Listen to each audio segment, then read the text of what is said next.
Hello there and welcome to 5 First Impressions, a series where I take a look at 5 games that I recently played for the first time and give you my thoughts. First up here we have Apollo. This is a game inspired by the NASA moon missions where you are trying to complete experiments, do objectives, and have a successful mission. This is a cooperative game with limited communication. One player is mission control, the other players are astronauts, and I really enjoyed it. I don't typically enjoy games where there is limited communication, but in this one it makes sense thematically, and I give it a 7 out of 10. This is from Buffalo Games, who also made Planted, which I also enjoyed, so it seems like they've stepped their game up recently, which is cool. The one nitpick would be that sometimes the mission control player has to complete these spatial puzzles, which remind me of the connect the pipes sequences in video games. That felt a bit shoehorned in. I almost wish it had just been another set of dice and maybe they have to frantically roll to get 4 of a kind or a full house or something like that that was more in line with the rest of the game, which uses dice and whatnot. So 7 out of 10 for Apollo Moon Missions. Next up here we have Dreams of Tomorrow. This is from Weird Giraffe Games, which I had not heard of prior to this game. It's got really nice art, although the iconography is a little strange and the rulebook is not fantastic. You are trying to collect dreams and weave them into a sequence to send your positive vibes into the future, something like that. The theme doesn't really matter. This is very much just a set collection game. You collect multiple symbols, and if you get symbols of the same kind, including wilds, then you score more points. The thing that makes this unique is that the rondel can be rearranged. So the actions you take, as dictated by the space, you can change those cards in the dream sequence to your advantage or to the disadvantage of other players. So that's interesting. Again, very pretty art. I give this a 7 out of 10. That is Dreams of Tomorrow. Next here we have Duelosuar Island. This is from the same people that brought us Dinosaur Island and Dinosaur World. This is in that same vein. However, this is arguably the simplest of the 3, and it is only for 2 or 1 player. You can play this solo, and it is also a drafting game, which is interesting. Typically, drafting games don't work as well with just 2 people, but I actually really like this one. I also really happen to like the theme, and so that's just icing on the cake, though, because the game is really solid. There's plenty of options. You're collecting DNA. You can build rides. You can collect dinosaurs, all while trying to not have your guests be eaten by the attractions, which is not a problem you have in most theme parks. So I really like this one. I'm actually giving it a 9 out of 10. Really solid game. That is Duelosuar Island. Next up here we have River Valley Glassworks. I keep getting tongue twisted on that, not sure why.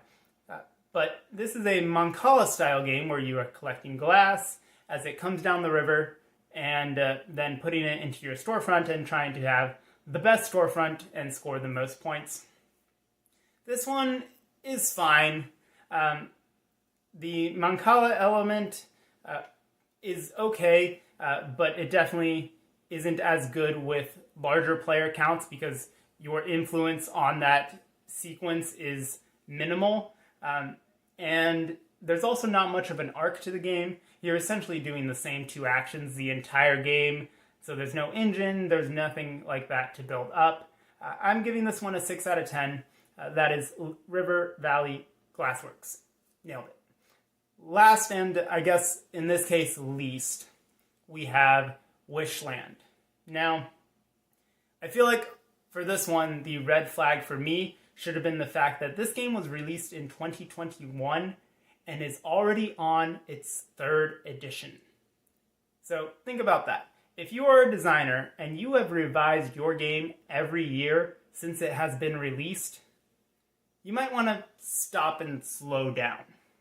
I don't know if it's Kickstarter stuff or what, but this game is bloated but also themeless at the same time.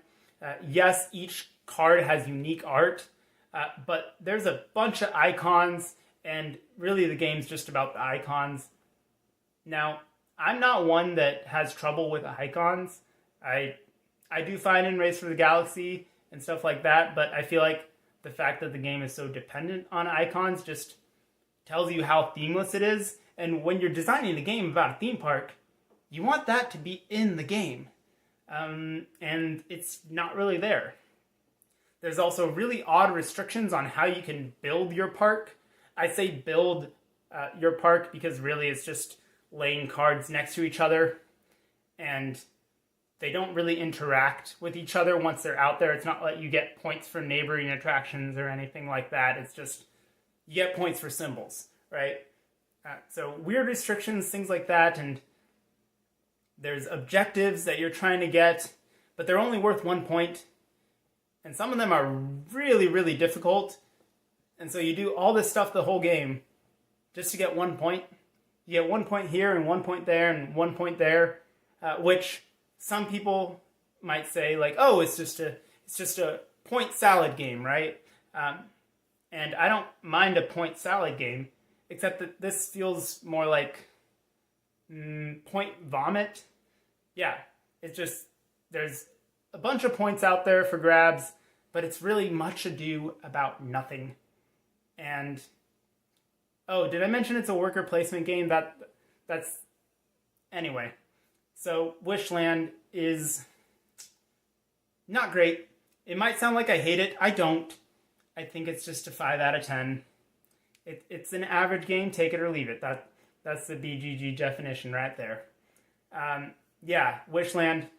Sorry to end on a negative here, but those are 5 games, some good, some not so much. I'd like to hear your thoughts in the comments, and I'll see you next time on Board Games, Bricks, and Hobbies. Take care.